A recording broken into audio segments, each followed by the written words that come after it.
Ma'am Luisa Bartolome, ang ating kaibigan mula sa Disc Golf na first time na magkakaroon tayo ng Disc Golf sa SEA Games, no? Ma'am Luisa, last time we have the Bangkok Open which is serves as the preparation na rin, at tune up na rin para dito sa SEA Games. So, how's the performance sa ating mga kupunan dito?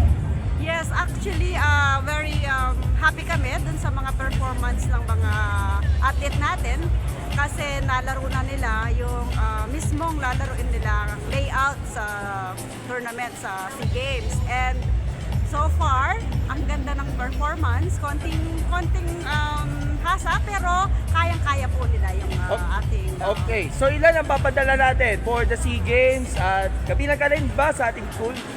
Hindi po. Isa po ako sa mga officials ng SEA Games Kasi po. naglaro ka noong Bangkok Open, no? Yes, naglaro po tayo ng Bangkok Open at pinalad po tayong makauwi ng gold doon sa division na nilaro natin. And this, by the way, ilan ang number ng ating participants So dito? yung participants po natin is 4 po sila at 2 coaches na paladala natin.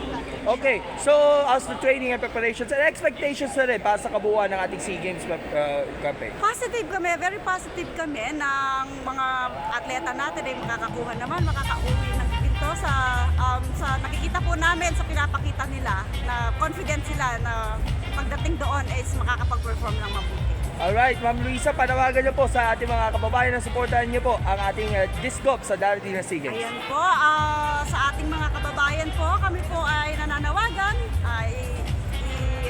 i-raise po natin yung bandila at supportahan natin ang ating mga Pilipinong atleta sa darating na SEA Games. Thank you so much, Ma'am Luisa. God bless and good luck. Salamat, guys!